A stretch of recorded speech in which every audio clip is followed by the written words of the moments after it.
Millionaire was paralyzed when he discovered what his cleaner did to his 7-year-old son. The first ray of sunlight pierced through the towering windows of Anderson Manor, casting long shadows across marble floors worth millions. Inside, Sarah Mitchell's heart stopped as she discovered something that would change everything. In her trembling hands, she held a weathered photograph and a sealed letter evidence that would shatter the walls of privilege and prejudice. But before she could process its meaning, angry footsteps echoed through the hallway. Michael Anderson, the billionaire owner, stood frozen at the doorway, his cold eyes fixed on the secrets from his past that she had uncovered. Before we begin this touching story, please take a moment to let us know where you're watching from in the comments below, and don't forget to subscribe to join our storytelling community. Sarah Mitchell stood before her classroom one last time, gently touching the colorful alphabet charts she had handmade 5 years ago. At 32, she never imagined her teaching career would end like this, wrongfully dismissed for exposing corruption at Riverside Elementary. The memory of that day still haunted her, discovering financial documents showing the principal and board members embezzling funds meant for special needs programs, reporting it to the authorities, and then facing swift retaliation. Her colleagues, once friends, turned their backs as false accusations of negligence were manufactured against her. The same people who had praised her dedication now whispered about her unstable behavior and inappropriate conduct. The investigation she triggered revealed millions in stolen funds, but the powerful figures behind the scheme ensured she paid the price for her integrity. Sarah's life had always been about nurturing children. Growing up in a modest home with a single mother who worked multiple jobs, she understood early on how education could change lives. She put herself through college, working nights as a waitress, determined to become the kind of teacher she wished she'd had during her own challenging childhood. For 8 years, she had been that teacher. Her classroom was a haven of creativity and understanding, where children from all backgrounds felt valued. Parents requested her class specifically, knowing she would go the extra mile for their children. She spent her own money on supplies, stayed late to help struggling students, and created innovative programs to engage every child. The wrongful dismissal didn't just cost her a job, it destroyed her reputation in the education community. No school would touch her application, despite her stellar teaching record. The financial strain forced her to sell her small apartment and move into a tiny rental. Her savings dwindled as legal fees mounted in her futile fight to clear her name. Yet Sarah refused to let bitterness take root. Her mother had taught her that true strength lay in maintaining dignity through adversity. She took whatever work she could find, tutoring children from working-class families who couldn't afford expensive learning centers. The joy in their eyes when they finally understood a difficult concept reminded her why she became a teacher in the first place. When she saw the housekeeping position advertised for Anderson Manor, she swallowed her pride. The salary was generous, and she needed stability. What she didn't expect was how the massive estate would remind her of everything she'd lost. The family's wealth could have funded dozens of special needs programs at schools like Riverside, but she couldn't afford to dwell on such thoughts. She had her own child to support. Josh, her 7-year-old son, was her reason for persevering. His father had passed away in a construction accident when Josh was just 2, leaving Sarah to raise him alone. Despite their struggles, she made sure he never felt deprived of love. Their small apartment might lack luxury, but it overflowed with laughter, stories, and shared dreams. As she prepared for her first day at Anderson Manor, Sarah stood before her mirror, adjusting her simple uniform. Her reflection showed a woman changed by adversity, but not broken by it. Her warm brown eyes still held their kindness, though shadows of past pain lingered. Her honey blonde hair was pulled back practically, but a few stubborn strands escaped, softening her face, a reminder that some things couldn't be perfectly contained. She touched the locket containing a photo of Josh, drawing strength from it. This job was a new beginning, a chance to rebuild their lives. She had learned the hard way that justice didn't always prevail, that good intentions didn't guarantee good outcomes.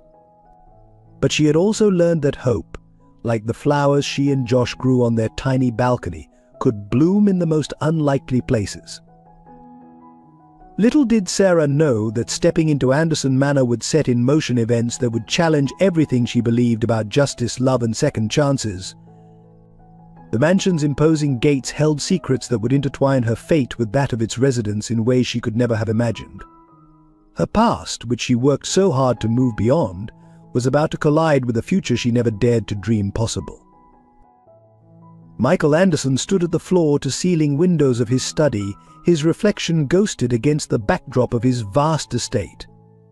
At 42, he had built an empire worth billions, but the emptiness of Anderson Manor echoed the void in his heart. 5 years had passed since Emily's death, yet her absence still haunted every corner of the mansion they once shared. The business world knew him as the ruthless CEO of Anderson Technologies, a man who had transformed his father's struggling company into a global powerhouse. His cold demeanor and unyielding standards had earned him the nickname the Ice King. Few knew that his hardened exterior was a fortress built from grief, constructed brick by brick since the night he lost Emily.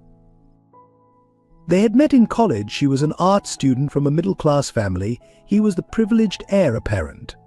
Emily had seen through his carefully constructed facade, challenging him to be more than just his family name. Their marriage scandalized Boston's elite society, but Michael had never cared. Emily's warmth and authenticity had been his anchor in the cutthroat world of corporate politics. The memory of that rainy October night still tortured him. He should have been with her, but a crucial business meeting had kept him at the office. Emily had insisted on driving to her sister's house alone, not wanting to disrupt his work.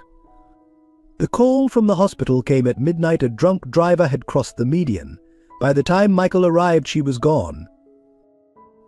Nathan, their son, was only 2 when his mother died. In his grief, Michael had thrown himself into work, believing that securing his son's future was the best way to honor Emily's memory. He hired the best nannies, enrolled Nathan in exclusive schools, and provided every material comfort possible. But money couldn't buy what Nathan truly needed: the warmth and love that had died with Emily. Victoria Hayes, the head housekeeper who had served the Anderson family for 20 years, became Nathan's primary caregiver. She ran the household with military precision, maintaining the pristine order that Michael craved in his chaos of emotions. Her devotion to the family was unquestionable, though her methods of maintaining control often bordered on ruthless. Michael watched his son grow increasingly withdrawn, a shadow of the joyful child he had been during Emily's lifetime. The resemblance to his late wife was sometimes unbearable. Nathan had her gentle eyes and quiet sensitivity. Every time the boy asked about his mother, Michael felt his carefully constructed walls threatening to crumble. The string of nannies and tutors never lasted long. Victoria always found fault with them, citing various infractions against her exacting standards. Michael trusted her judgment, remembering how she had practically raised him after his own mother's early death. The mansion's staff feared her authority almost as much as they feared Michael's. Years of isolation had taken their toll. Michael's business associates whispered about his reclusiveness, his inability to attend social functions where couples were expected. The board members gently suggested he consider remarrying, if only to provide stability for Nathan. But the thought of replacing Emily felt like betrayal. Instead, he built his walls higher, keeping the world at arm's length. Now, as he stood in his study reviewing Sarah Mitchell's employment application, something about her reference to being wrongfully dismissed caught his attention. Victoria had recommended hiring her, noting her desperate circumstances would ensure loyalty. Michael had learned that desperate people were often the most reliable. They couldn't afford to make mistakes. Little did he know that Sarah's arrival would force him to confront the emotions he'd locked away for 5 years. The secrets buried in his past were about to resurface, threatening the carefully ordered world he had built from the ashes of his grief. The walls he had constructed to protect his heart were about to face their greatest test. Nathan Anderson sat alone in his expansive playroom, surrounded by toys that would make any child envious. At 7 years old, he had everything money could buy, yet the room felt more like a museum than a place of joy.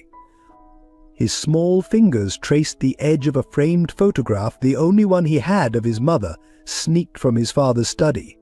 In it she was laughing, her eyes sparkling with a warmth he barely remembered but desperately missed.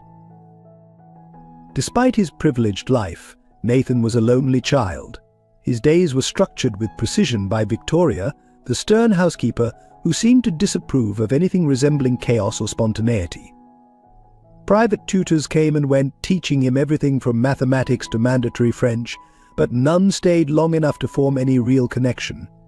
His father, though living under the same roof, felt as distant as the stars he sometimes watched from his bedroom window. The other children at his exclusive private school kept their distance, intimidated by his family name and the imposing security detail that accompanied him everywhere. During recess, he would often stand at the edge of the playground, watching others play with a yearning he couldn't express. Victoria had drilled into him the importance of maintaining proper distance, and Anderson never begs for friendship, she would say. Across town, in a modest apartment building with a small but well-tended community garden, Josh Mitchell's world could not have been more different. The 7-year-old boy's laughter echoed through the narrow hallways as he helped his mother tend to their collection of potted plants on their tiny balcony.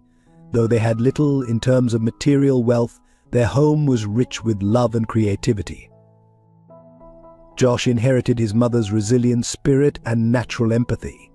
Despite their financial struggles, he never complained about wearing second-hand clothes or missing out on expensive toys.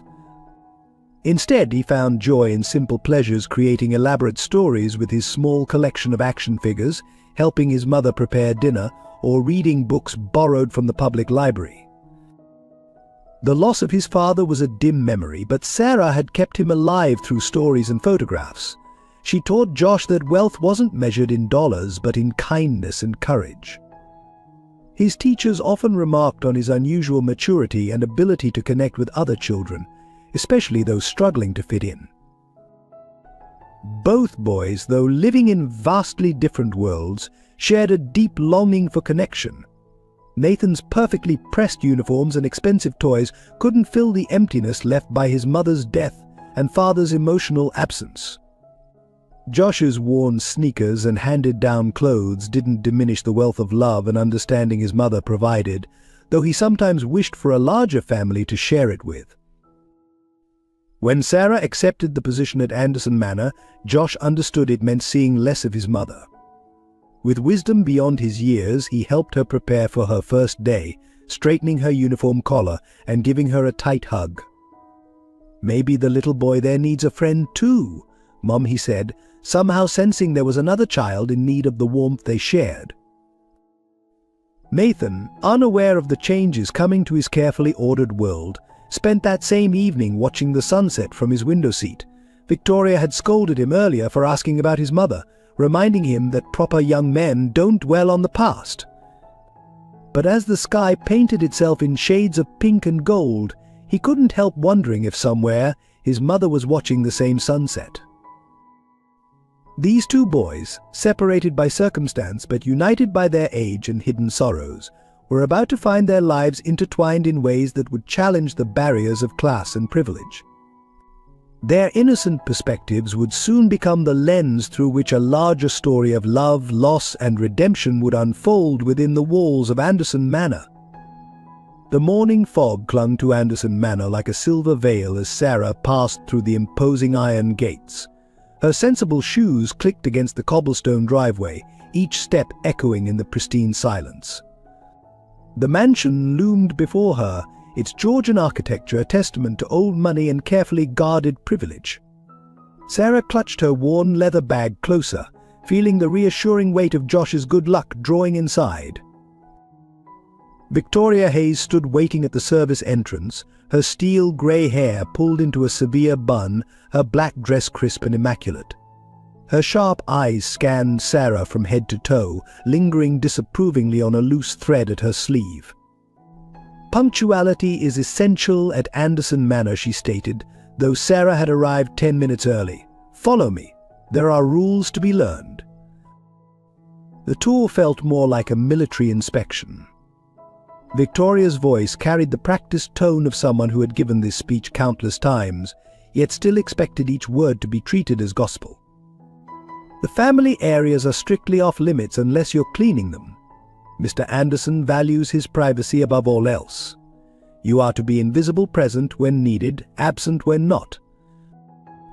As they moved through the mansion's east wing, Sarah couldn't help but notice the strange emptiness.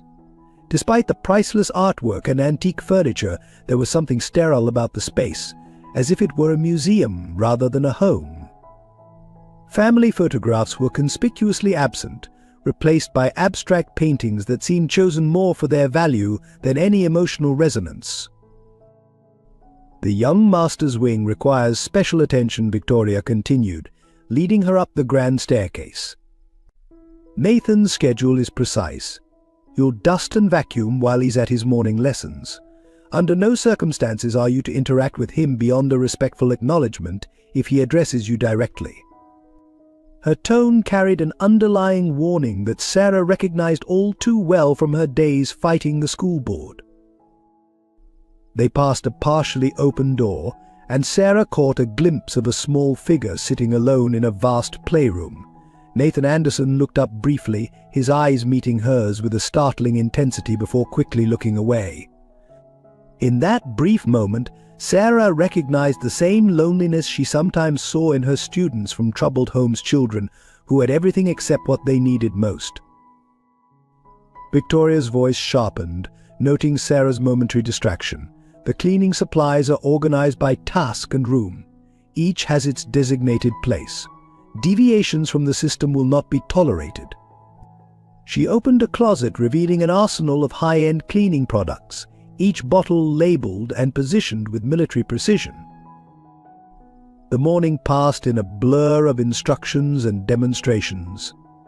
Sarah's mind catalogued each rule while her heart increasingly ached at the coldness of it all. The mansion's perfection felt suffocating, its silence heavy with unspoken sorrows. Even the sunlight streaming through the towering windows seemed unable to warm the space. Near noon, Sarah was polishing the banister when she heard a sound so out of place it made her pause.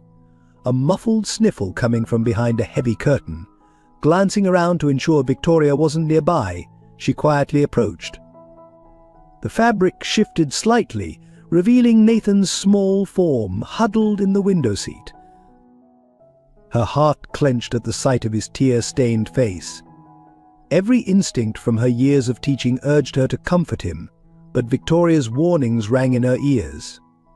Nathan looked up, panic crossing his features as he realized he'd been discovered. "Please don't tell MS."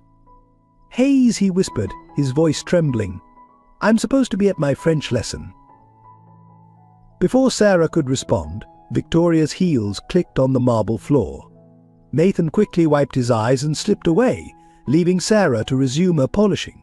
But that brief encounter had shifted something inside her.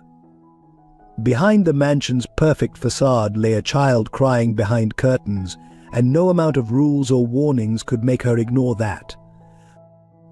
As she finished her first day, gathering her belongings to head home to Josh, Sarah knew she faced a choice. She could follow Victoria's rules, maintain the careful distance required, and preserve her desperately needed job.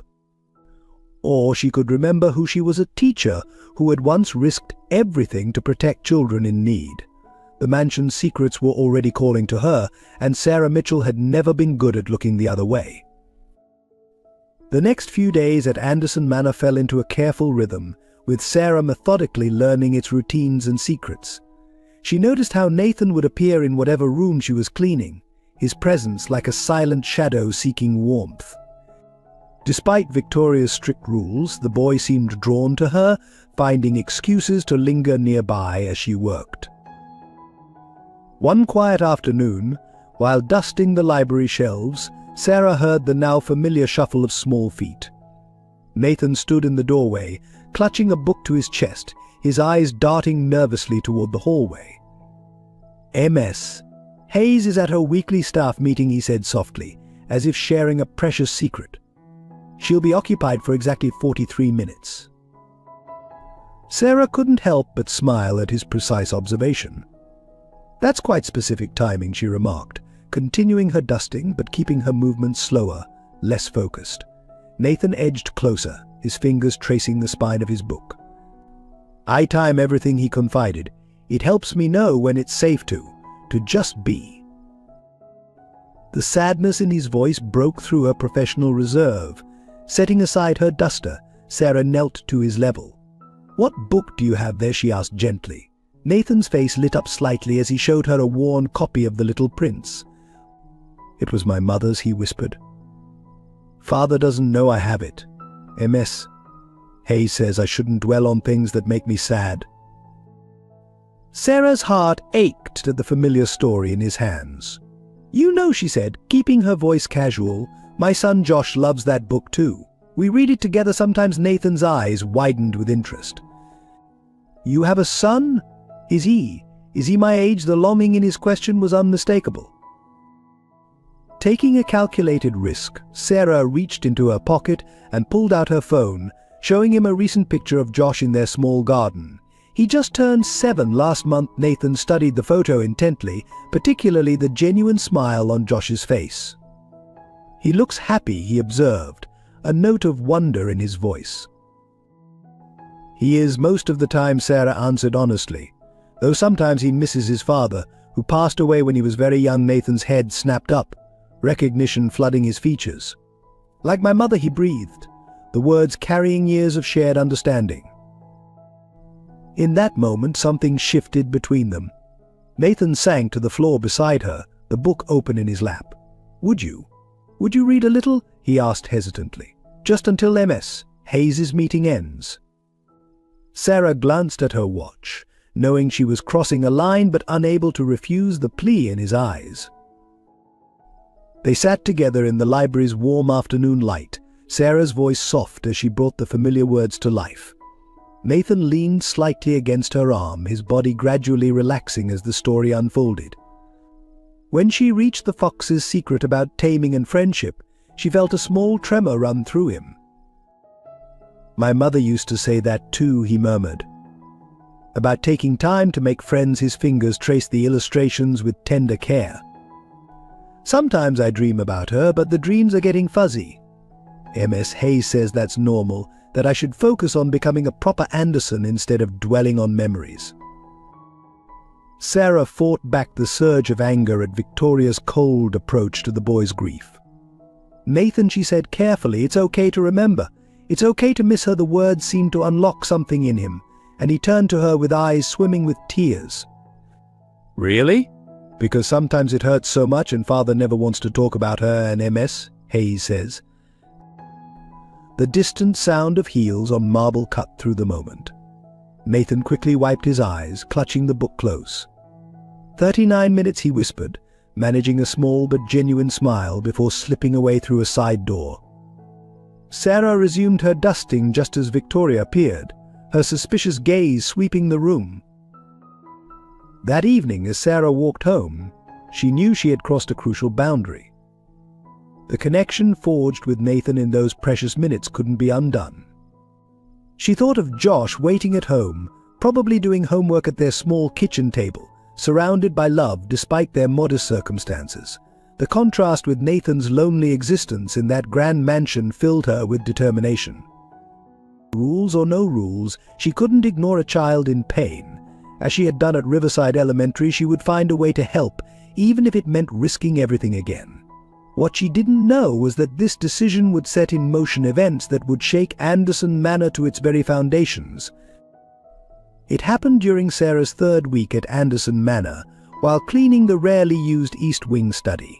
Behind an antique desk, she noticed a loose panel in the wooden wainscoting. Her cleaning cloth had caught on it, revealing a small hidden compartment. Inside, she found a dusty leather album and a sealed envelope, both bearing the name Emily. With trembling hands, Sarah opened the album, knowing she was violating several of Victoria's cardinal rules. The first photograph stole her breath, a young woman with Nathan's gentle eyes, laughing as she painted at an easel. More images followed Emily in a simple wedding dress, looking radically different from the formal portrait hanging in the main hall. Emily and Michael at what appeared to be a small art gallery, his face transformed by a genuine smile Sarah had never seen. But it was the last photograph that made her heart stop. There was Emily, clearly pregnant, standing beside another woman who could have been her twin. They were outside a modest suburban home, their arms around each other, both beaming at the camera. On the back, in faded ink, Emily and Grace, my two beautiful daughters, summer 2016. The sealed envelope felt heavy in Sarah's hands. The handwriting on it matched the photo's inscription for Michael to be opened. When you're ready to heal, the paper had yellowed slightly, suggesting it had been waiting for years to deliver its message. Sarah's mind raced. Who was Grace? Why was there no mention of Emily having a sister? And why had these memories been hidden away? A noise in the hallway made her quickly return everything to its hiding place, her heart pounding. Victoria appeared in the doorway, her lips pursed. "Mr. Anderson requires the East Wing study for a meeting tomorrow," she announced. Ensure it's immaculate. Her eyes narrowed, noting Sarah's flushed face. "Is everything all right?" "Just dusty in here," Sarah managed, gesturing with her cleaning cloth. Victoria lingered a moment longer before departing, her heels clicking a suspicious rhythm. That evening, Sarah couldn't shake the images from her mind. The Emily in those photographs was so different from the formal, almost stern portrait that dominated the main staircase. The next day, while cleaning Nathan's room during his lessons, Sarah noticed something she'd missed before. The small photo he kept hidden under his pillow, the one he thought was secret, wasn't taken from his father's study as she'd assumed. It was different, showing Emily in the same casual, joyful state as the hidden album. "That's my favorite picture of her," Nathan's voice startled her. He stood in the doorway, having returned early from his lesson. Instead of apologizing for touching his things, Sarah made a decision. "She looks very happy there," she said softly. "Like she's laughing at a good joke." Nathan approached cautiously. "It was taken at Aunt Grace's house," he said, then immediately clapped his hand over his mouth, eyes wide with fear. "I'm not supposed to talk about Aunt Grace. MS. Hayes says it upsets Father too much." Sarah's mind raced. The sister in the photograph could Nathan no more. But the boy was already retreating into himself, shame and fear replacing his momentary openness. "I'm sorry," he whispered. "Please don't tell MS. Hayes I mentioned her." Before Sarah could respond, Victoria's voice rang out from the hallway. "Nathan." "You're expected in the music room." The boy fled, leaving Sarah with more questions than answers. That night she lay awake in her small apartment, long after Josh had gone to bed, thinking about the hidden album and Nathan's forbidden aunt. Something wasn't right at Anderson Manor. The hidden photographs, the sealed letter, the sister no one mentioned, it all pointed to a deeper mystery than just a family's grief. Sarah thought of Emily's smiling face in those casual snapshots, so full of life and love.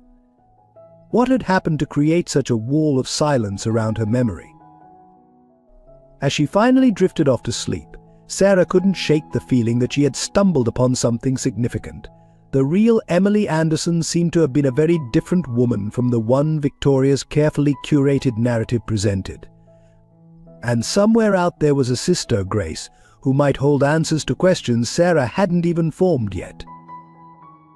What she didn't know was that her discovery would soon force long-buried truths to the surface, threatening not only her position at Anderson Manor but also the carefully constructed walls Michael had built around his heart. The hidden album was just the first thread in a tapestry of secrets that, once pulled, would unravel everything. If you are enjoying this emotional and heartfelt story about love, family, and redemption, please take a moment to give this video a like. Your engagement helps us share more meaningful stories like this with others. As autumn settled over Anderson Manor, Sarah and Nathan developed an unspoken routine that defied Victoria's strict rules. Their interactions were carefully timed brief moments during Nathan's walks between lessons, quiet exchanges while Sarah cleaned his room, and precious minutes stolen in the library during Victoria's predictable staff meetings. It began with small gestures. Sarah would leave origami animals, crafted from spare paper, tucked into corners where Nathan would find them. The boy started leaving his own messages, simple drawings and notes hidden inside books he knew she would dust. Each secret exchange strengthened their connection, giving Nathan something he desperately craved: genuine attention. One rainy afternoon, Sarah found Nathan hiding in the window seat of the East Wing, tears silently streaming down his face. His piano instructor had scolded him harshly for a minor mistake, and Victoria had dismissed his distress with her usual cold efficiency. Without hesitation, Sarah sat beside him, breaking every rule about maintaining distance. "When I was teaching," she whispered, "keeping watch for Victoria, I had a special way to help children feel better on hard days." She pulled out a small coin, a trick she'd learned during her teaching days. Nathan watched, transfixed, as she made it disappear and reappear behind his ear. His tears gave way to wonder, then to soft giggles that warmed the chilly room. Their friendship deepened through these stolen moments. Sarah taught him simple games she played with Josh, shared stories about her teaching days, and most importantly, listened when he talked about his mother. Unlike Victoria, who shut down any mention of Emily, Sarah encouraged Nathan to keep his memories alive. Mum used to make funny voices when she read stories, Nathan confided one day while Sarah organized his bookshelf. She could make all the characters sound different. His eyes lit up with the memory, then dimmed. Father got rid of most of her books after she left, but I saved some under my mattress. Sarah's heart ached at his use of left instead of died, a child's way of keeping hope alive. She shared stories about Josh's father, helping Nathan understand he wasn't alone in his loss. Their conversations, though brief, created a space where grief could exist without shame, where memories were treasured rather than suppressed. The transformation in Nathan became subtle but noticeable. He began holding his head higher, laughing more freely when he thought it was safe. His tutors reported improvement in his studies, though they attributed it to their own methods rather than the newfound joy in his life. Even Michael, during his rare appearances, noticed something different about his son. Sarah knew she was taking risks. Victoria's suspicious glances grew more frequent, her unexpected appearances more common, but watching Nathan bloom was worth every moment of anxiety. He reminded her so much of her former students, particularly those who had needed more than just academic guidance. One day, Nathan shyly showed her a secret project, a scrapbook he'd been creating with bits of paper, drawings, and the few photographs of his mother he'd managed to save. "Do you think she'd like it?" he asked, his voice barely a whisper. Sarah's answer came from her heart. "She would love it, Nathan. She would love that you remember her with so much joy." The moment was interrupted by Victoria's arrival, but the bond had grown stronger. Nathan began finding ways to share more of himself with Sarah, and she carefully nurtured his trust while trying to maintain the professional distance required for her position. What Sarah didn't realize was that their growing connection was about to catalyze a chain of events that would shake Anderson Manor to its foundations. Her simple acts of kindness, meant to help a lonely child, were awakening questions that had long been buried beneath the mansion's polished surface. As autumn deepened into winter, Sarah knew she had crossed a line from which there was no return. She had become more than just a housekeeper. To Nathan, she had become a lifeline to the warmth and understanding he desperately needed. The risks were enormous, but every smile, every moment of genuine connection, convinced her she was doing the right thing. What she couldn't know was that forces were already in motion to sever this bond, and that her presence in Nathan's life would soon face its greatest test. Victoria Hayes stood in her private office, meticulously reviewing the security footage from the mansion's hidden cameras. Her thin lips pressed into an even tighter line as she watched Sarah and Nathan's interactions unfold on the screen. 20 years of maintaining order in Anderson Manor had taught her that attachment led to chaos, and chaos threatened everything she had built. The changes in Nathan hadn't escaped her notice. His newfound confidence, the occasional defiance in his eyes when she enforced the rules, the way he seemed to brighten whenever Sarah was nearby, it all spelled danger.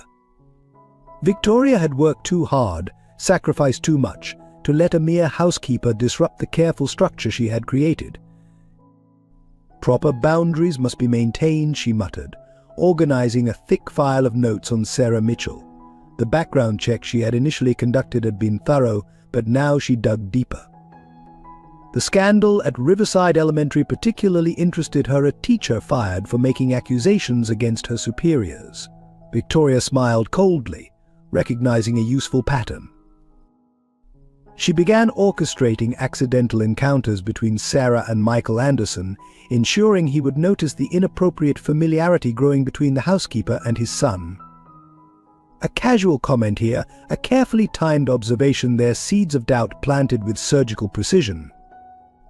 "Mr. Anderson," she would say, her voice heavy with concern, "I couldn't help but notice young Nathan seems quite attached to the new staff." Her most valuable ally was Nathan's schedule. She began rearranging his lessons, cutting short the precious minutes he had previously found with Sarah. The boy's tutors, long accustomed to Victoria's authority, readily agreed to report any interactions they witnessed. Money changed hands quietly, ensuring their loyalty. But Victoria's greatest weapon was her knowledge of the Anderson family's past. She alone knew the full story of Emily's death, the truth about Grace, and the contents of that hidden letter. For years she had protected these secrets, understanding that they were the foundation of her power within the household. Late at night she would sit at her desk, plotting each move like a chess master. The photograph she had discovered in Nathan's room, Emily with her sister Grace, had nearly triggered a crisis. Victoria had quickly confiscated it, adding it to her collection of leverage. The boy's tears meant nothing compared to maintaining order. Her relationship with Michael was complex, built on years of shared history and carefully cultivated dependence. She had been there when his own mother died, helped raise him, and later managed his household through Emily's death.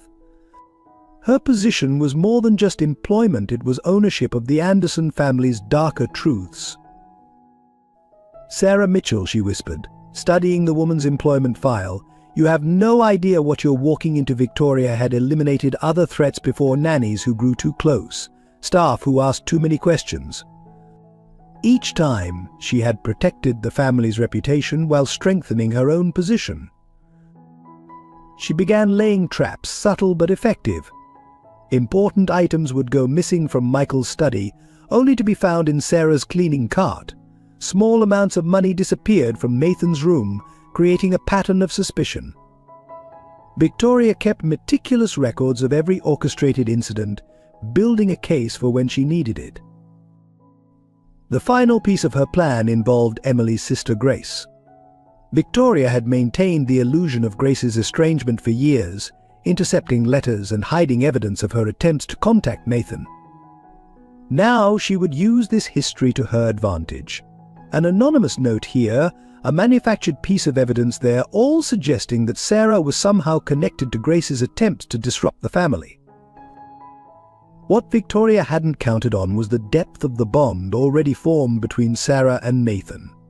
Each attempt to separate them seemed to strengthen their connection. The boy showed a resilience she hadn't expected, a quiet defiance that reminded her uncomfortably of his mother. As she watched them through the security monitors, Victoria felt something she rarely experienced: uncertainty. Sarah Mitchell wasn't like the others she had removed. There was a quiet strength about her, an integrity that wouldn't be easily undermined by typical schemes. No matter, Victoria said to herself, straightening her impeccable jacket. Everyone has a breaking point. She had invested too much in maintaining control of Anderson Manor to let one sympathetic housekeeper destroy it all. The mansion's secrets were her power, and she would protect them at any cost. What Victoria didn't realize was that her carefully constructed web of control was about to face its greatest challenge. The very secrets she had buried so carefully were stirring, threatening to rise to the surface and expose not just the Anderson family's past, but her own role in its darkest moments. Michael Anderson stood in the shadows of his study, watching through the window as Nathan walked through the garden with Sarah. His son's laughter, a sound so rare it seemed almost foreign, drifted up through the glass. The scene stirred something in him, a mixture of jealousy, longing, and an unsettling recognition he couldn't quite place. Victoria's reports about Sarah's growing influence over Nathan had initially seemed like routine staff concerns, but now, witnessing the easy affection between them, Michael felt the careful walls he'd built around his emotions beginning to crack. The way Sarah listened to Nathan, her gentle responses to his animated chatter, echoed memories of Emily that he'd fought hard to suppress. "She's overstepping her boundaries," Victoria had warned earlier that week, her voice heavy with implications. The boys becoming dependent on her attention. Yet watching them now, Michael couldn't help but notice how alive Nathan seemed, so different from the quiet, withdrawn child who usually haunted the mansion's halls. Late at night, reviewing security footage Victoria had thoughtfully provided, Michael found himself focusing not on Sarah's supposed infractions, but on the way she reminded him of Emily. The same natural warmth, the unguarded smile, even the way she touched Nathan's shoulder in comfort. It was like seeing a ghost walk through his carefully ordered world. During their brief encounters, Sarah challenged his expectations. Unlike other staff who cowered under his cold demeanor, she met his gaze with quiet confidence. When he questioned her about Nathan's schedule changes, she spoke with the clarity of someone who understood children's needs, not just their obligations. Her words stirred memories of Emily's frequent arguments about balancing Nathan's childhood with his future responsibilities. The mansion felt different with Sarah's presence. Small changes appeared: fresh flowers in forgotten corners, windows left open to catch the breeze, the sound of spontaneous laughter. These disruptions to the mansion's careful order both irritated and fascinated him. They were reminders of a time when Anderson Manor had been more than just an elegant mausoleum to his grief. One evening, passing Nathan's room, Michael heard something that stopped him in his tracks. Sarah was reading aloud the same book Emily used to read, complete with different voices for each character. Through the partially open door, he saw Nathan curled up, completely engrossed, wearing an expression of pure joy that was painfully familiar. The scene should have angered him. It violated every rule Victoria had established about staff-family boundaries. Instead, Michael found himself rooted to the spot, transported back to evenings when Emily would read to Nathan, their shared laughter echoing through the halls. The memory, usually so carefully buried, surfaced with unexpected clarity. Victoria's voice cut through his reverie. "Mr. Anderson, shall I remind Mrs. Mitchell about the rules regarding personal interaction with the young master?" The warmth of the moment shattered. Michael straightened, retreating behind his usual mask of authority. "No, Victoria, I'll handle this matter personally." But he didn't. Each time he resolved to confront Sarah about maintaining proper distance, something held him back. Perhaps it was the way Nathan had begun looking him in the eye again, or the small details he suddenly noticed: his son's improved grades, the drawings appearing on his desk, the hesitant questions about Emily that had been forbidden for so long. In his private moments, Michael found himself increasingly drawn to observing Sarah. Her interactions with the staff, her careful attention to detail, the gentle way she handled the family photographs during cleaning, everything about her seemed to radiate an authenticity that both attracted and unsettled him. Dreams of Emily, long suppressed by sleeping pills and exhausting work schedules, began returning. But now they were different. Emily's face would blur into Sarah's, both women looking at him with the same expression of understanding and challenge. He would wake feeling both disturbed and strangely hopeful, emotions he had no framework for handling. Victoria watched his internal struggle with growing concern. Her reports about Sarah became more frequent, more pointed, yet Michael found himself defending the housekeeper's presence with increasing conviction. "Nathan needs stability right now," he would say, ignoring Victoria's tightening expression. "His academic performance has improved significantly." What Michael couldn't admit, even to himself, was that Sarah Mitchell had begun to wake something he had thought long dead: the ability to feel, to care, to remember without crippling pain. It terrified and attracted him in equal measure, like standing at the edge of an abyss and feeling the urge to jump. Victoria Hayes sat in her dimly lit office well past midnight, meticulously arranging the pieces of her carefully crafted scheme. Spread before her on the polished mahogany desk lay the fruits of weeks of calculated surveillance, doctored photographs, manipulated security footage, and a series of suspicious emails she had manufactured between Sarah and an anonymous account supposedly belonging to Grace Anderson. Her first move had been subtle: a missing cufflink from Michael's collection, platinum with Emily's initials, discovered in Sarah's cleaning supplies after an anonymous tip. The incident was documented with clinical precision in Victoria's ever-growing file. When questioned, Sarah's genuine confusion only added to the appearance of guilt, exactly as Victoria had planned. Next came the financial discrepancies. Small amounts began disappearing from various household accounts, amounts small enough to go unnoticed initially, but forming a pattern when viewed together. Victoria had years of experience managing the mansion's finances, creating a paper trail that led to Sarah was child's play. Each transaction was carefully backdated, creating the illusion of long-term deception. The most damaging evidence, however, was the series of letters Victoria had forged. Using samples of Grace's handwriting from old correspondence, she crafted messages that suggested a long-standing connection between Sarah and Emily's estranged sister. The letters hinted at a conspiracy to infiltrate the Anderson household, with Sarah acting as Grace's agent to gain access to Nathan. "Your position in the household is secure," one letter read, "carefully aged to appear months old. Continue building trust with Nathan. Once the time is right, we'll proceed with the plan." Victoria smiled coldly as she sealed this letter in an envelope, ready to be discovered. During the next routine room inspection, she had also begun planting seeds of doubt among the staff. Whispered conversations would fall silent when Sarah entered a room. Small items would go missing, only to reappear in suspicious locations near her belongings. The other maids, long accustomed to following Victoria's lead, played their parts perfectly, creating an atmosphere of growing mistrust. The security footage required particular finesse. Victoria spent hours editing together clips that, taken out of context, cast shadows over Sarah's most innocent interactions with Nathan. A comforting hug became suspicious intimacy, a private conversation appeared to be secretive plotting.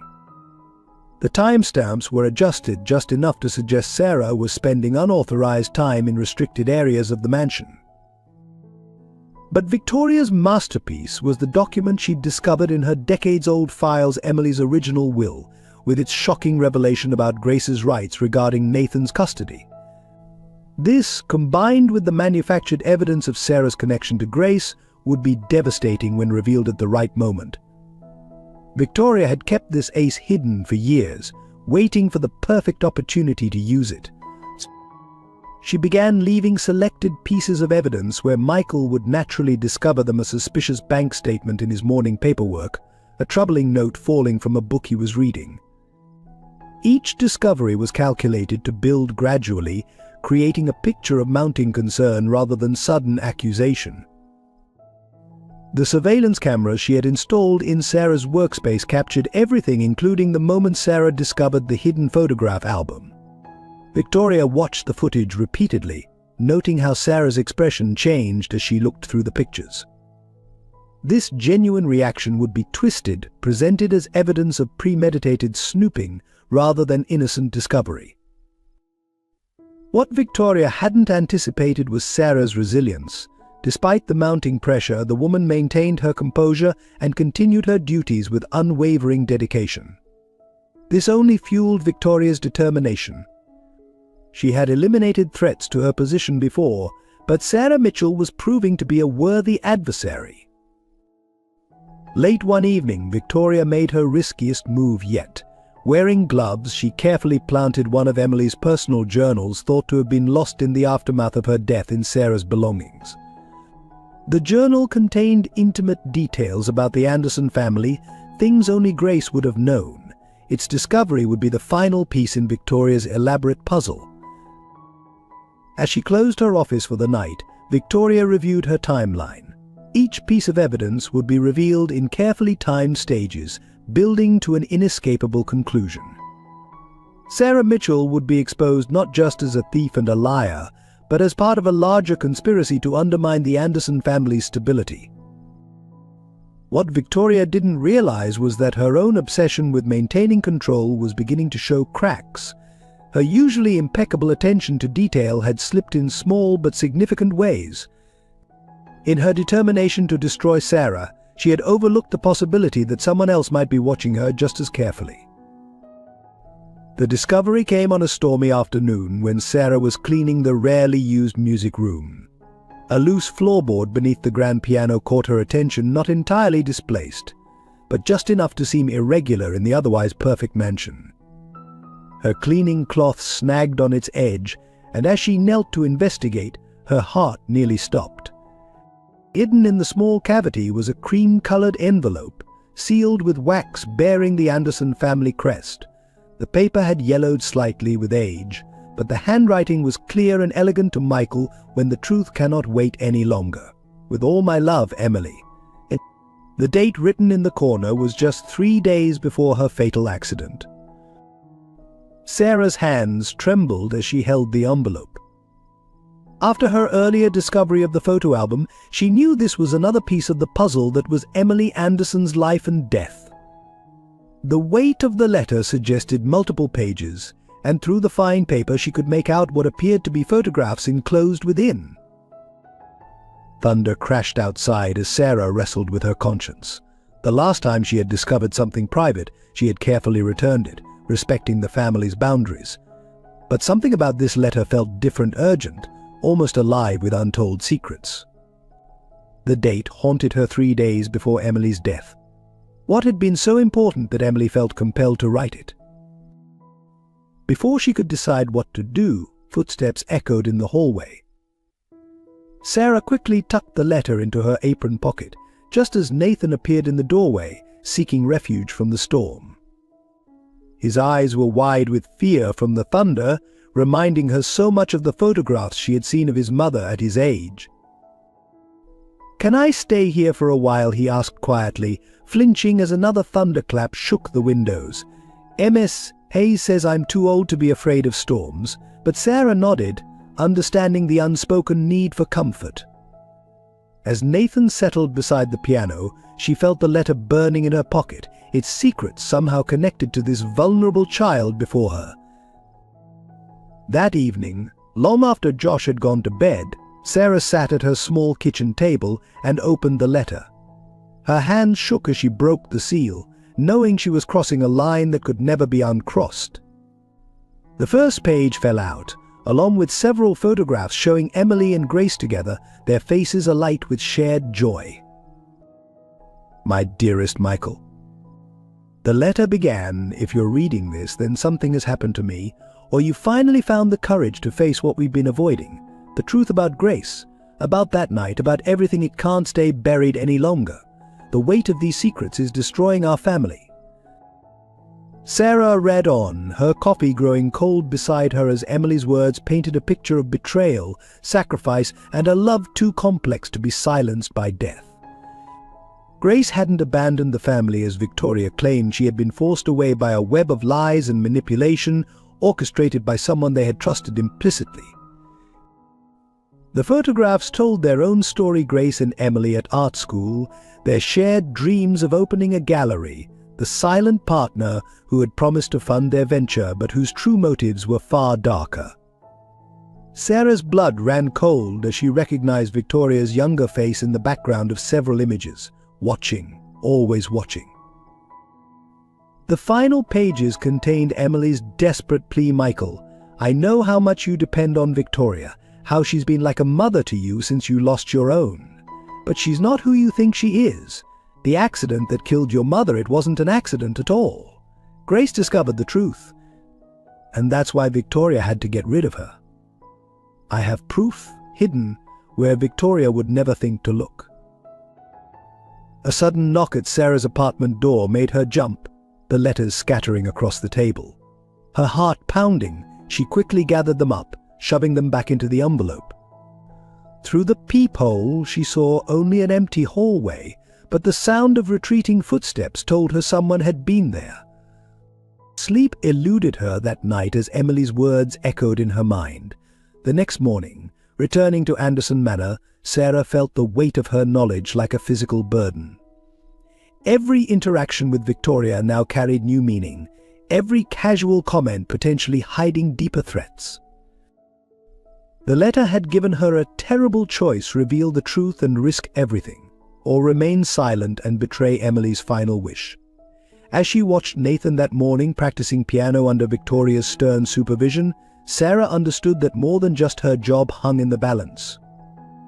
This was about justice, about a family torn apart by secrets, and about a little boy who deserved to know the truth about his mother and aunt. The atmosphere in Anderson Manor grew increasingly charged in the days following Sarah's discovery of Emily's letter. Each time she encountered Michael, the weight of her knowledge made their interactions crackle with unspoken tension. He would catch her watching him with an expression he couldn't decipher, while she noticed his lingering glances when he thought she wasn't looking. Their first direct confrontation came during one of Nathan's piano recitals. Sarah had been dusting the library when she heard the music stop abruptly, followed by Victoria's sharp criticism. Without thinking, she moved to the music room's doorway, arriving just as Nathan's eyes filled with tears. Michael stood by the window, his back turned, while Victoria berated the boy about proper posture and Anderson standards. Perhaps, Sarah said, her voice quiet but firm, he would play better without an audience criticizing his every move. The room fell silent. Michael turned slowly, his expression a mix of surprise and something else, recognition, perhaps, of words Emily might have spoken.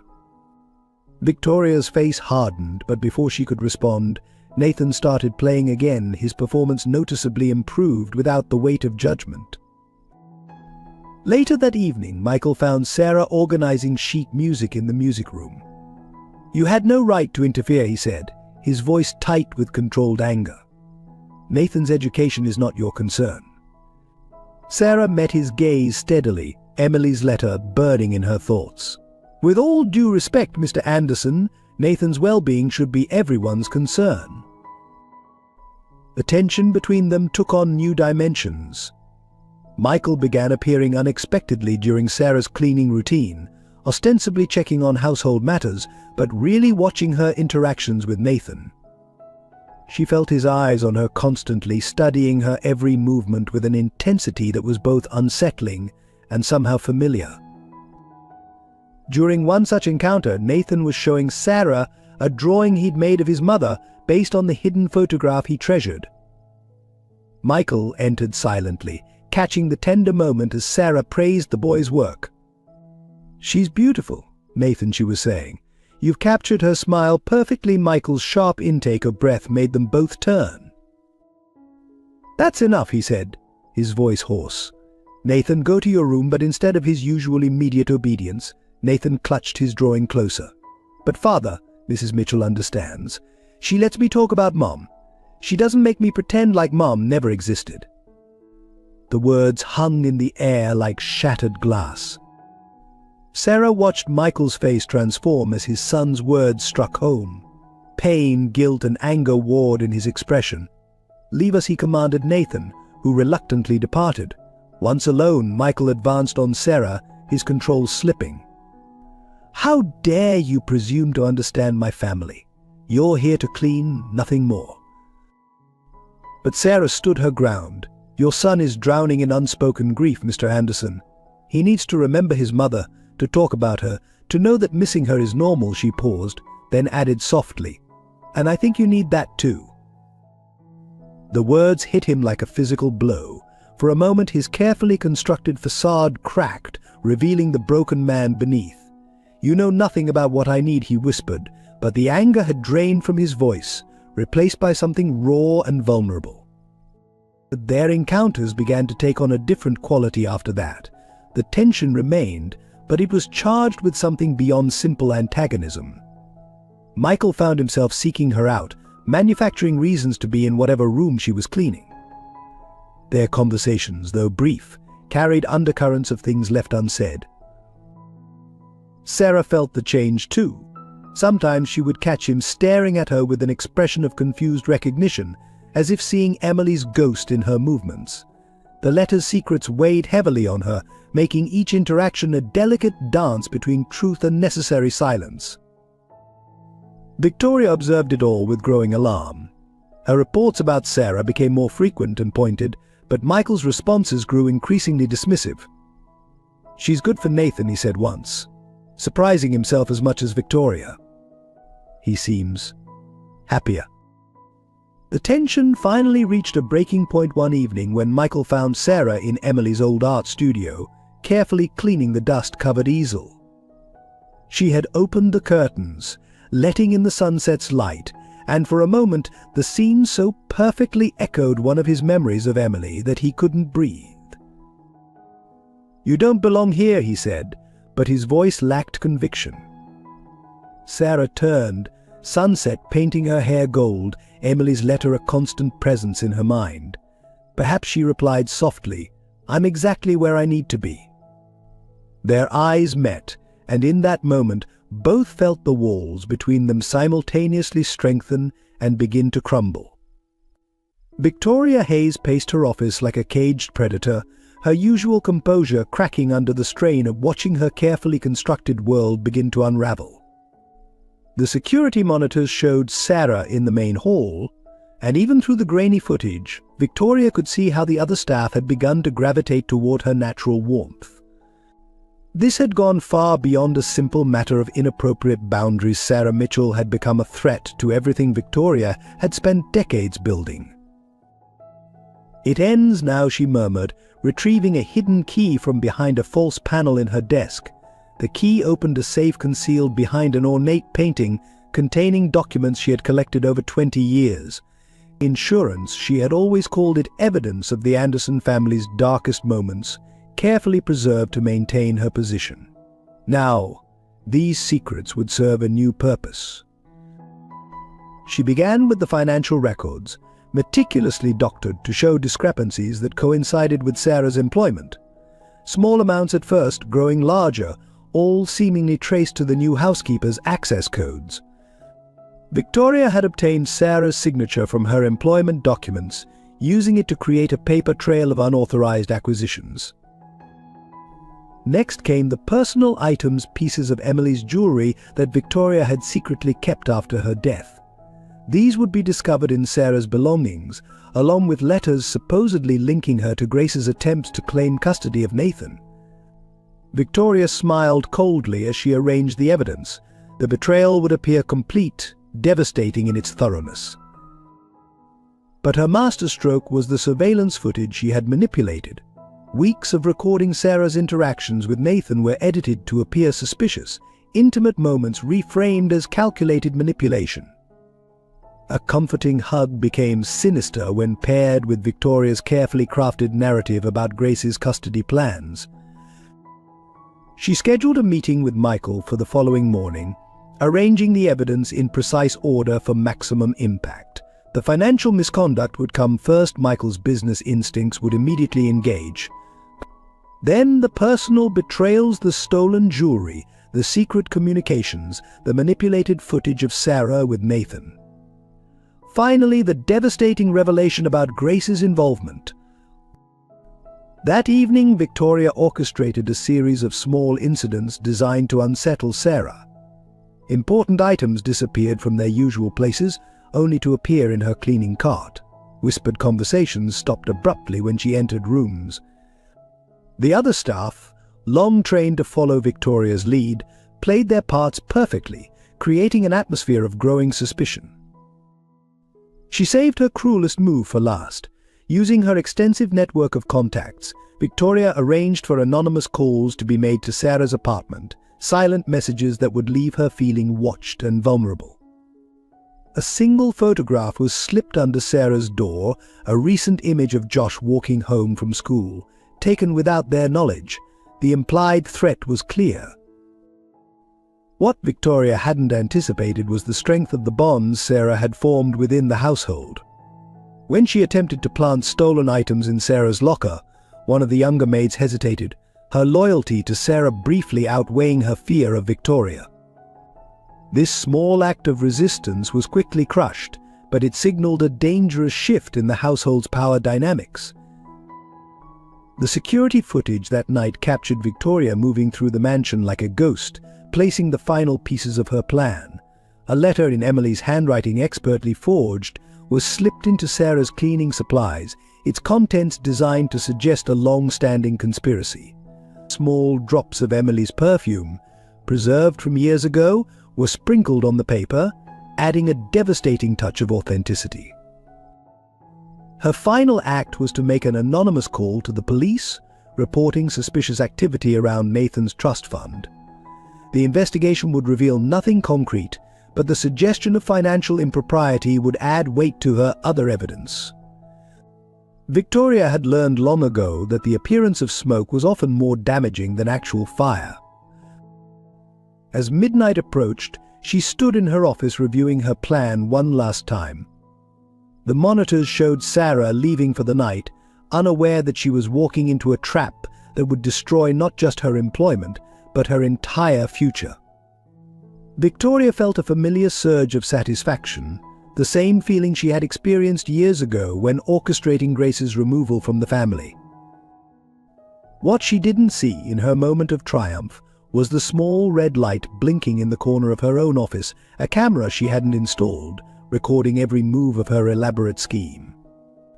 Her certainty of victory had made her careless, and in that carelessness lay the seeds of her own destruction. The morning dawned cold and grey as Victoria implemented the final phase of her plan. She had arranged Nathan's schedule perfectly. His morning tutor would be conveniently delayed, creating an unsupervised window that Sarah, given her protective nature, wouldn't be able to resist filling. It was during this gap that everything would fall apart. Victoria had hired Marcus Reed, a former security guard with a grudge against the Andersons, to play his part. His instructions were precise: create a situation that would expose Sarah's negligence without causing any real harm to Nathan.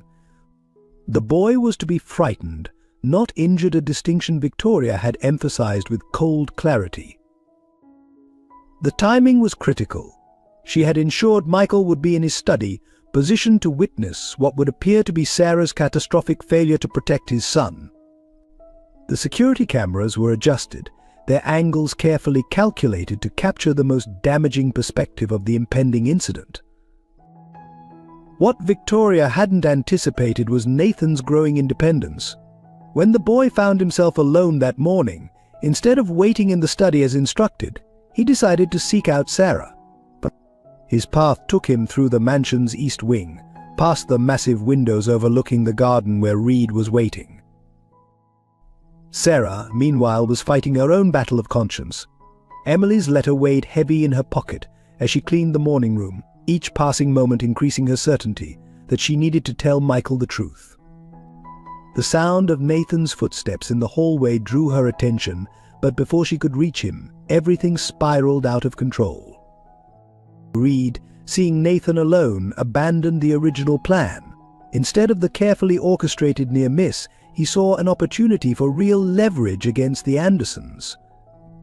The screech of tires on gravel shattered the morning silence as his car accelerated toward the garden wall, where Nathan stood frozen in fear. Sarah's reaction was instantaneous. She lunged through the doorway, reaching Nathan just as the car crashed through the garden's iron fence. They rolled together, Sarah protecting Nathan with her own body as glass and metal exploded around them. The impact sent them sprawling across the gravel path, Sarah maintaining her protective grip even as sharp stones tore at her skin. The chaos that followed was deafening.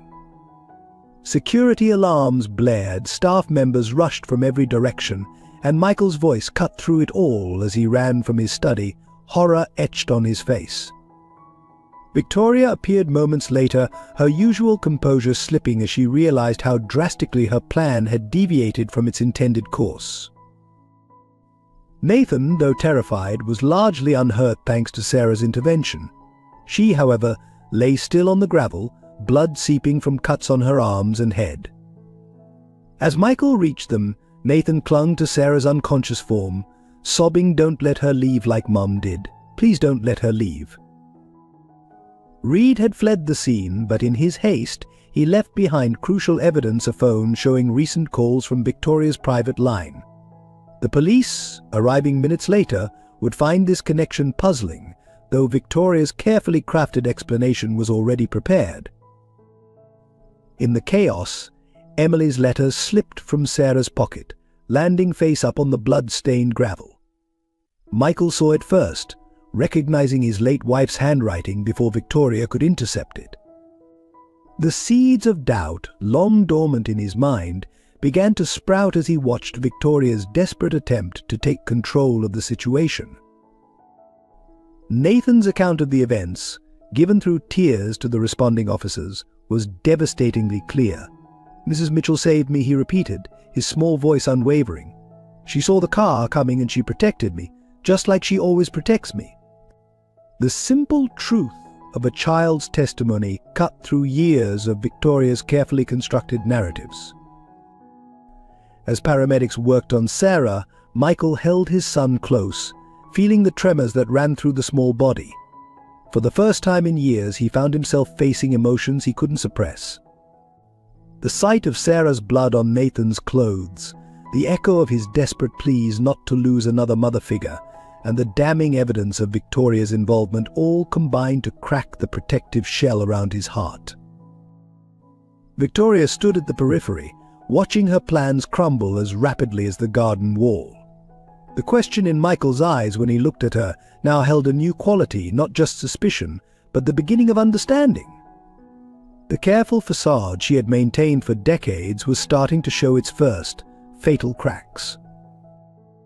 The hospital corridor buzzed with tense energy as Michael Anderson paced outside the emergency room, his usual composed demeanor shattered. Nathan sat curled in a chair, refusing to let go of Sarah's bloodied sweater, while Victoria hovered nearby, her attempts to maintain control of the situation growing increasingly desperate. "Mr. Anderson," Victoria began, her voice carefully modulated, "perhaps we should take Nathan home. The staff can inform us of any developments." But Nathan's grip on the sweater tightened, his small voice cracking as he spoke. "No, I want to stay with Mrs. Mitchell. She saved me. She saved me like Mum couldn't be saved." The words hung in the air like shattered glass. Michael stopped pacing, the full weight of his son's statement hitting him. In that moment, Josh burst through the hospital doors, his young face pale with fear. "Where's my mum? Is she okay?" The sight of the boy, so clearly Sarah's son, added another layer to the already emotionally charged atmosphere. Victoria moved to intercept Josh, but Michael held up his hand, stopping her. "Let him through," he commanded, his voice carrying an authority that brooked no argument. As Josh approached, Nathan reached out instinctively, recognizing in the other boy's fear his own memories of loss. The two children, from such different worlds, drew together in shared anxiety. The doctor's arrival silenced everyone. "Mrs. Mitchell has sustained serious injuries, but she's stable," he announced. "She's asking for her son before Josh could move." Nathan spoke up. "Can I go too?" "Please. She protected me. She's like..." He glanced at his father, then whispered, "She's like Mum." Michael's throat tightened as he watched the two boys enter Sarah's room together. Through the window he could see her bandaged and pale, but alive. The way she immediately reached for both children, offering comfort, despite her own pain, stirred something deep within him, a memory of Emily's same selfless love. Victoria seized this moment to make her final play. "Mr. Anderson, while this is all very touching, there are some matters we need to discuss." The police have questions about Mrs. Mitchell's presence in the restricted area of the property. And there's the matter of these documents I found in her possession." She pulled out a folder, but Michael had finally reached his breaking point. "Enough, Victoria," he said, his voice quiet but filled with years of suppressed anger. "I saw the phone in the car. I know about the calls. And this," he pulled out Emily's letter, now stained with Sarah's blood, "explains far more than you ever intended me to know." The color drained from Victoria's face as she recognized the letter. "Michael, you don't understand. Everything I've done has been to protect this family.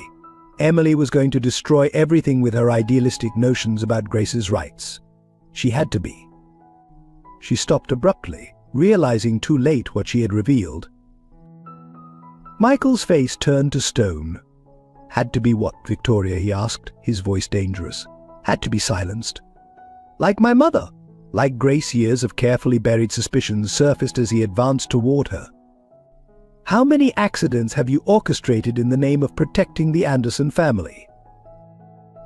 The confrontation was interrupted by a commotion from Sarah's room. She had tried to sit up too quickly and collapsed, setting off multiple alarms. Medical staff rushed in as Nathan and Josh were ushered out, both boys crying. Michael found himself holding both children, feeling their shared fear of loss. Through the chaos, Victoria attempted one last manipulation. "Think about the scandal, Michael. Think about what this will do to the Anderson name. I protected you from so much, but Michael was no longer listening." Watching Sarah fight for her life, seeing the love she had freely given his son, understanding finally the true cost of Victoria's protection, it all crystallized into perfect clarity. Security, he called, and two officers who had been waiting discreetly nearby stepped forward. "Please escort Ms. Hayes to meet with the detectives. They'll be very interested in discussing several old accidents." Victoria's mask finally cracked completely as she was led away, her carefully constructed world collapsing around her. In Sarah's room, the medical team stabilized her condition. As things calmed, Michael stood at her bedside, Nathan and Josh still clinging to him.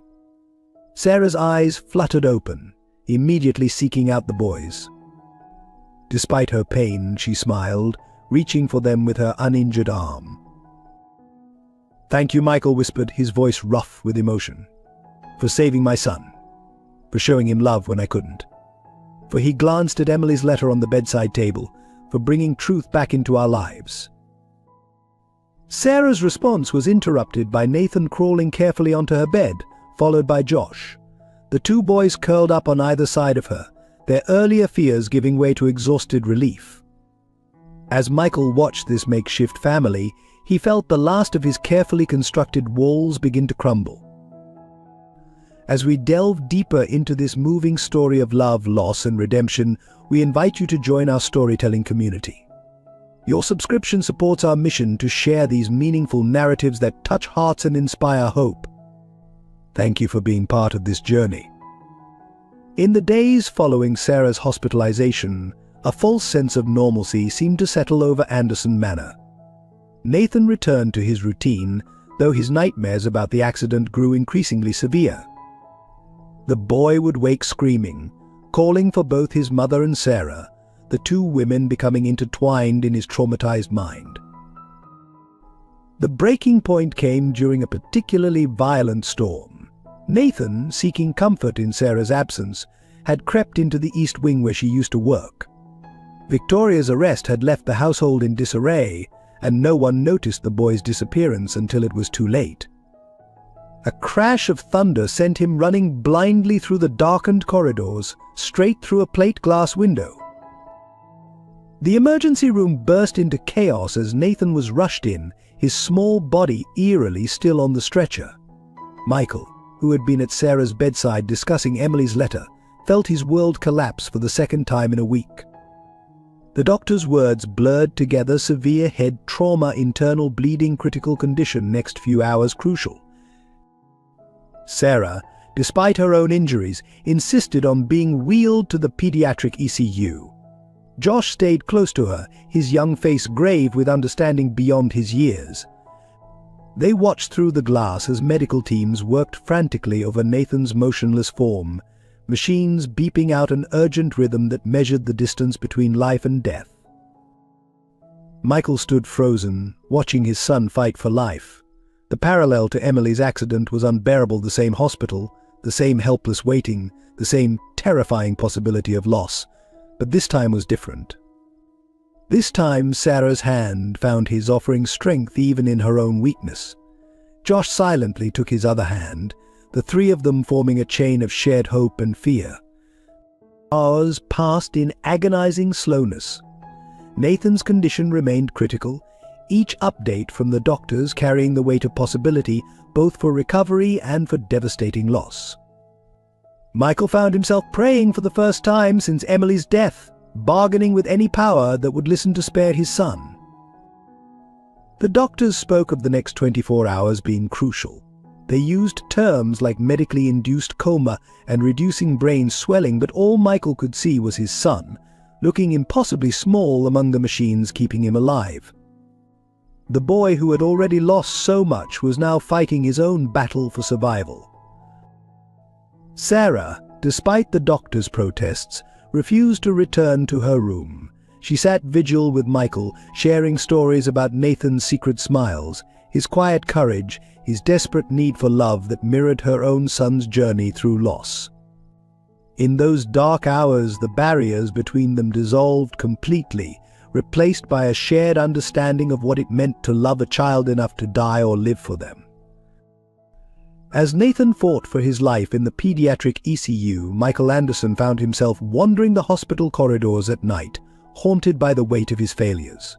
Every beep of the medical equipment, every whispered conversation between nurses, took him back to the night he lost Emily. Now, facing the possibility of losing Nathan too, the carefully constructed walls of his grief began to crumble completely. In the quiet hours before dawn, he stood at Nathan's bedside, really seeing his son for the first time in years. The boy's face, peaceful in its induced sleep, bore such a striking resemblance to Emily that it physically hurt to look at him. How many moments had he missed? How many times had he turned away from his son's pain, believing that emotional distance was a form of protection? The evidence against Victoria had opened a floodgate of memories. Emily's letter, now well worn from repeated reading, revealed the extent of his blindness. His trusted advisor had orchestrated not only his wife's death, but had systematically isolated Nathan from love and warmth, all under the guise of maintaining the Anderson family's dignity. Michael had allowed it, even encouraged it, too wrapped up in his own grief to see the damage being done.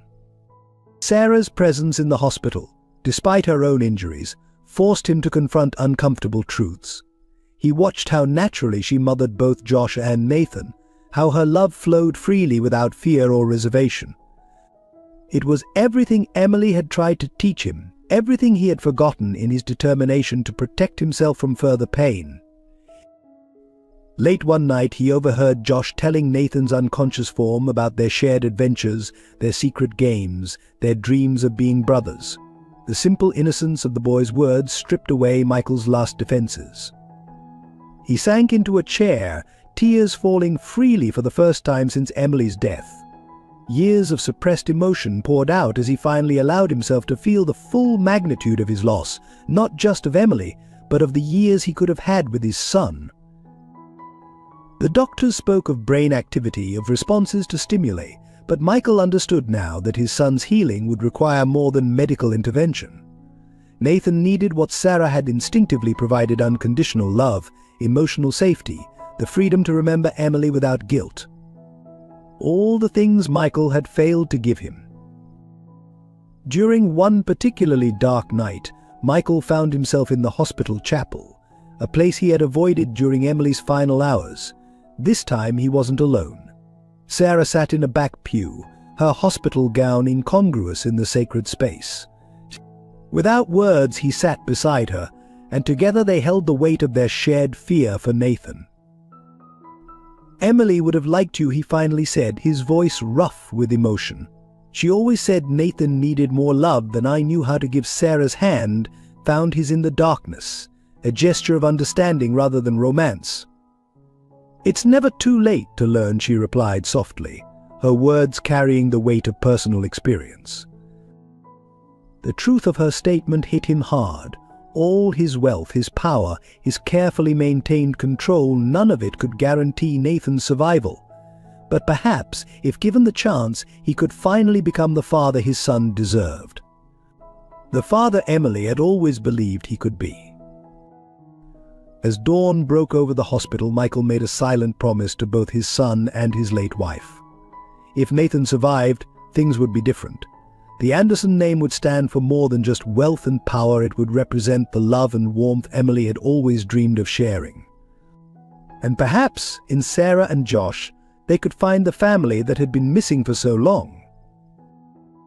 Sarah Mitchell sat by Nathan's hospital bed, her own injuries forgotten in the face of the boy's critical condition. The machines keeping him alive hummed their constant rhythm, a mechanical lullaby that couldn't mask the gravity of the situation. The doctors had approached her privately, explaining that Nathan's condition was deteriorating despite their best efforts. They needed to try an experimental treatment, but it required a guardian's consent, and Michael was temporarily unreachable at an emergency board meeting. The medical forms felt heavy in her hands as she read through them again. The procedure carried significant risks, but waiting could prove fatal. As a former teacher, Sarah had no legal authority to make this decision, yet she was the only one present who could give Nathan a chance at survival. The choice before her was impossible: risk her position, possibly her freedom, by signing as Nathan's guardian, or wait for Michael and potentially lose precious hours. Josh watched his mother from the doorway, understanding in his young eyes. He had seen her make difficult choices before, had watched her stand up for what was right at Riverside Elementary, regardless of the consequences. "Mom," he said softly, "Nathan needs you. Like I needed you when Dad died." His words crystallized everything in her mind. Taking a deep breath, Sarah signed the forms, her signature steady despite knowing she was potentially opening herself to legal consequences. The medical team moved swiftly, preparing Nathan for the procedure. As they wheeled him away, Sarah felt the full weight of what she had done. She had chosen Nathan's life over her own security, just as she had chosen her students' welfare over her career at Riverside. Michael returned to find the pediatric EU in controlled chaos. His initial anger at Sarah's presumption dissolved when the doctors explained how her quick decision had given Nathan his best chance at survival.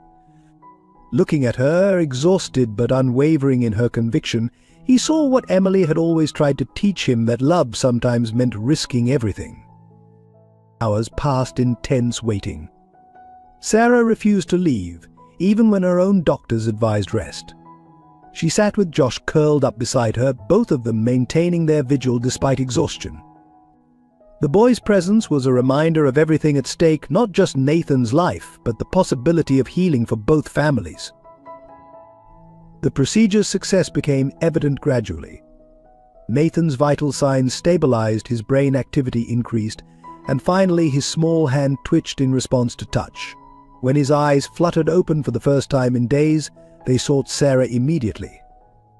"You stayed," he whispered, his voice weak but clear. "Like Mom would have." The moment was interrupted by the arrival of the hospital's legal team, concerned about the unauthorized consent form. Sarah straightened in her wheelchair, ready to face the consequences of her choice. But before they could speak, Michael stepped forward. "Any actions Mrs. Mitchell took were with my full authorization," he stated, his voice carrying the weight of the Anderson name. "She acted as I would have, as Nathan's mother would have." That evening, as Nathan rested more comfortably, Sarah sat alone in the hospital garden, processing everything that had happened. She had risked everything for a child who wasn't hers, driven by the same instinct that had once cost her her teaching career. Yet this time, instead of punishment, her actions had been defended, validated, even praised. Josh found her there, followed closely by Michael. Her son took her hand, while Michael stood nearby, his presence supportive rather than intimidating. "You did what Emily would have done," he said quietly. You loved him enough to risk everything." Sarah looked at her own son, then toward Nathan's room, feeling the threads of their lives intertwining in ways she never could have imagined.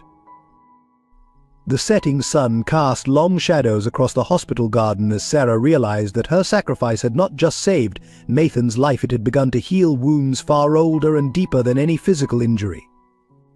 In choosing love over safety, she had shown both Michael and Nathan a path forward from their grief. The call came a month after Nathan's recovery. Victoria Hayes, awaiting trial in custody, had suffered a massive stroke. The doctors gave her hours at most, and she was demanding to see Michael. Against all advice, he went, driven by a need for answers that had haunted him since finding Emily's letter.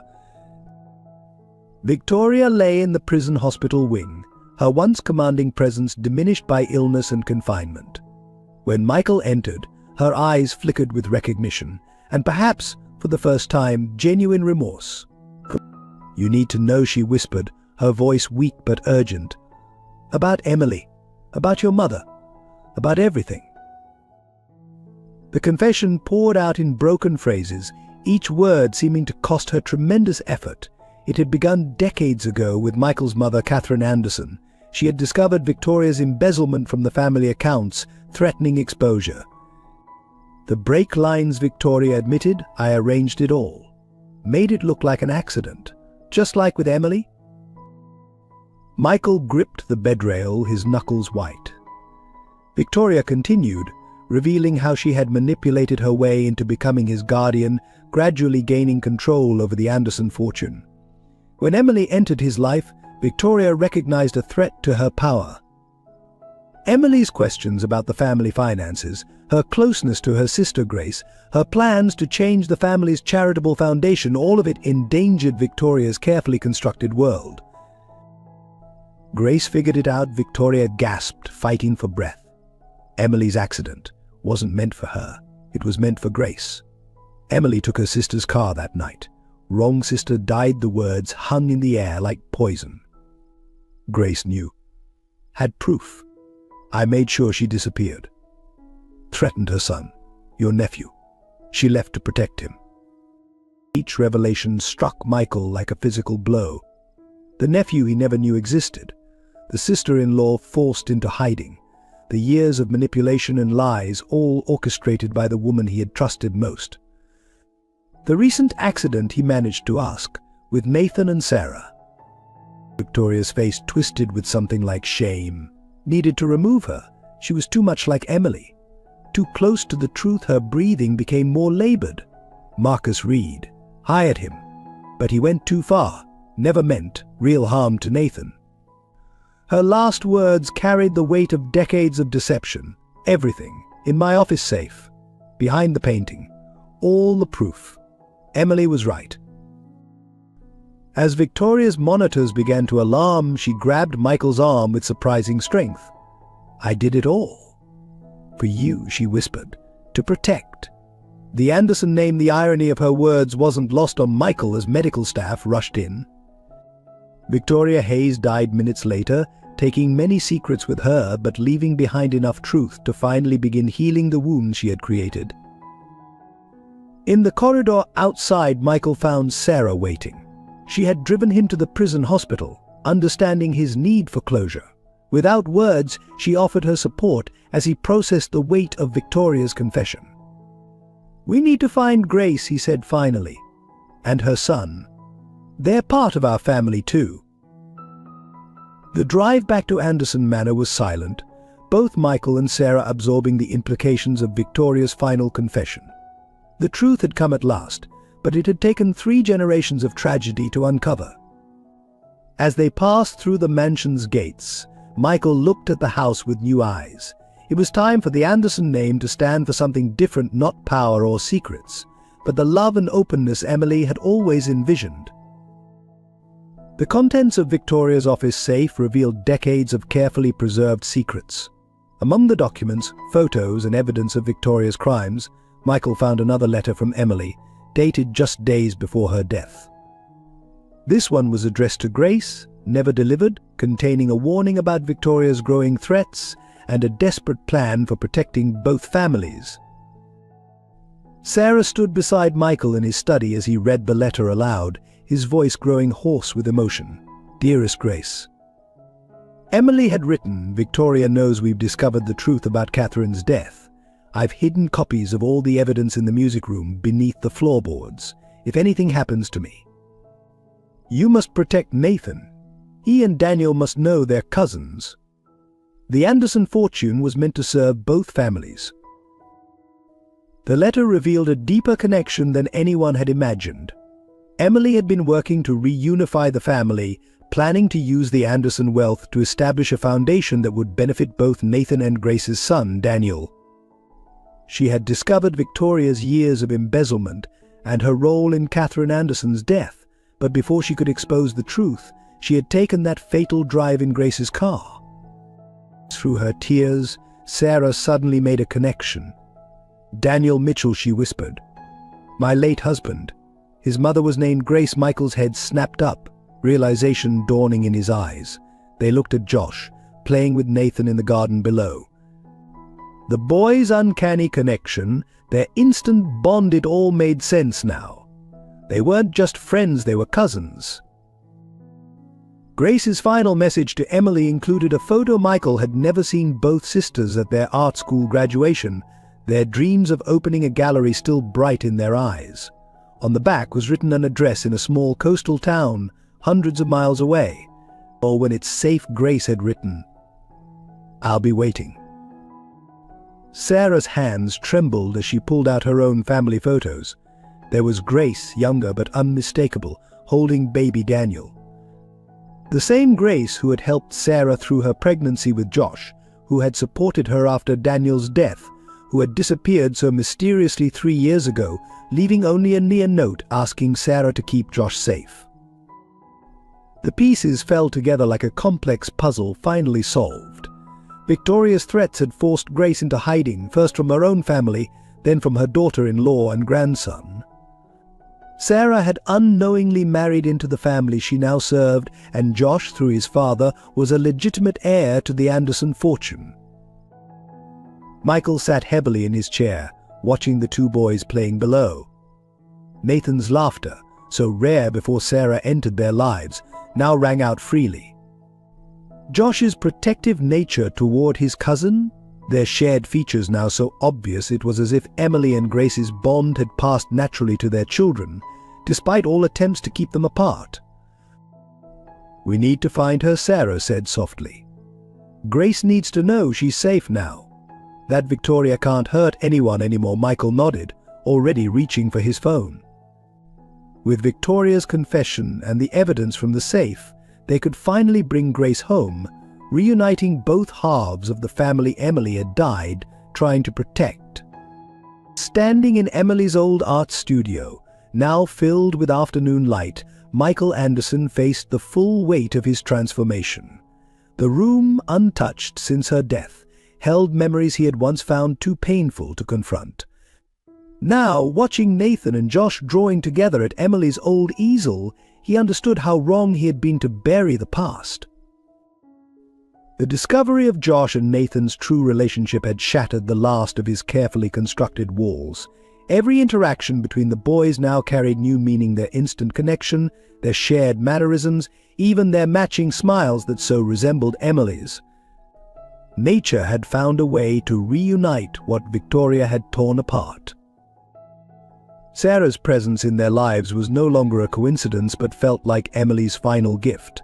She had the same gentle strength that had first drawn him to Emily, the same unwavering commitment to love over protocol. Through Sarah, he was learning to be the father and man Emily had always believed he could become. The evidence from Victoria's safe had revealed more than just her crimes. It showed Emily's vision for the Anderson legacy. She had dreamed of transforming their wealth into a force for good, starting with an art foundation that would help underprivileged children. The plans she had drafted with Grace showed a deeper understanding of true wealth than Michael had ever possessed. In his private moments, Michael found himself talking to Emily, sharing his regrets and discoveries. "You were right," he would whisper to her portrait. About everything. About Grace, about Nathan's need for love, about what the Anderson name could mean. Each revelation brought both pain and healing, like cleaning an old wound that had never properly healed. The transformation of Anderson Manor was physical as well as emotional. Rooms long closed were open to light and laughter. Emily's artwork returned to the walls, alongside Nathan and Josh's attempts to copy her style. The formal gardens where Victoria had once enforced silence now rang with the sounds of children playing. Most profound was Michael's changing relationship with Nathan. Following Sarah's example, he learned to listen, to comfort, to simply be present. They began spending evenings in the library, sharing stories about Emily, healing together through memories that had once been forbidden. Nathan's nightmares decreased as his father's love grew more evident. One evening, finding the boys asleep surrounded by Emily's old sketchbooks, Michael realized the true meaning of legacy. It wasn't about preserving wealth or status, as Victoria had claimed, but about nurturing the connections that made life worth living. Emily had understood this. Now, through Sarah's influence and Grace's imminent return, he finally understood it too. The reunion with Grace took place on a bright spring morning in Anderson Manor's newly restored garden. She stood hesitantly at the gates, looking much like Emily in the old photographs, her face showing the strain of years in hiding. Behind her, the coastal town where she had taken refuge seemed a lifetime away from the mansion's grandeur. Nathan and Josh burst out of the house first, running toward her with the unrestrained joy of children. Grace knelt to embrace them both, tears flowing freely as she held her grandson and nephew for the first time in years. The boys' chatter overlapped as they competed to tell her everything at once, their excitement breaking through any lingering tension. Sarah approached next, the two women embracing like the family they had unknowingly been all along. "You were taking care of him all this time," Grace whispered, looking at Josh, just as Emily would have wanted. Their shared history took on new meaning. Grace's support during Sarah's pregnancy, her mysterious disappearance, all of it part of Victoria's web of manipulation. Michael's meeting with Grace was more complex, laden with years of misunderstanding and loss. He struggled to find words until Grace simply pulled him into a hug. "Emily would be proud," she said softly, "of all of us for finding our way back to each other." The mention of Emily, rather than causing pain, felt like a blessing on their reunion. The day unfolded like a dream, filled with stories and revelations. Grace shared memories of Emily that Michael had never known, their childhood dreams, their plans for the Art Foundation, their shared hope for a united family. Each story helped rebuild the bridge between past and present, healing wounds that had festered for too long. In Emily's studio, Grace discovered her sister's unfinished paintings, preserved exactly as she had left them. Together, she and Michael decided to complete Emily's vision, establishing the foundation she had planned. The Anderson wealth would finally serve the purpose Emily had intended, creating opportunities for children to discover art and healing through creativity. The boys followed Grace everywhere, fascinated by this living link to their shared history. She taught them to mix colors as Emily had done, sharing family stories that made both Michael and Sarah smile through tears. Nathan's resemblance to Emily became even more apparent through Grace's eyes, while Josh's connection to his father's family emerged in countless small ways. As evening approached, they gathered in the garden where Emily had once painted. Grace produced a package carefully preserved through years of hiding Emily's final artwork, a family portrait she had never finished. In the sketch, the Anderson and Mitchell families were already united, as if Emily had somehow known their paths would eventually converge. The wedding took place in the restored gardens of Anderson Manor, under the same blossoming trees where Emily had once painted. Sarah stood before a mirror in Emily's old studio, now transformed into a bridal suite, while Grace helped adjust her simple but elegant gown. The two women shared a moment of quiet understanding, both feeling Emily's presence in every detail of this day. Nathan and Josh, inseparable in their matching suits, took their roles as ring-bearers with solemn pride. The cousins had spent weeks practicing their walk down the aisle, determined to make everything perfect for their parents. Their shared joy had transformed the mansion from a place of memories into a home filled with new life and hope. Michael waited at the garden altar, surrounded by blooming flowers that Emily had planted years ago. His transformation was evident in every smile, every gentle interaction with the boys, every moment of unguarded emotion. The man who had once hidden behind wealth and protocol now stood openly vulnerable, ready to embrace love again. The ceremony itself was intimate, attended only by those who understood the true significance of this union. Grace stood as Sarah's matron of honor, representing both families' past and future. As the boys presented the rings, their combined families watched two separate stories of loss and resilience merge into one tale of redemption. The vows they exchanged were personal and profound. Michael spoke of learning to love again, of finding courage through Sarah's example. Sarah's words honored both past and present, acknowledging Emily's legacy, while celebrating their new beginning. The boys added their own promises, making the ceremony a true family commitment. During the reception, Grace unveiled her wedding gift, Emily's unfinished family portrait, now completed with loving care. The painting showed not just the past, but the present, two families united by love, rather than divided by tragedy. Seeing it, Michael finally understood that loving Sarah didn't diminish his love for Emily. Instead, it honored her deepest wishes for their family.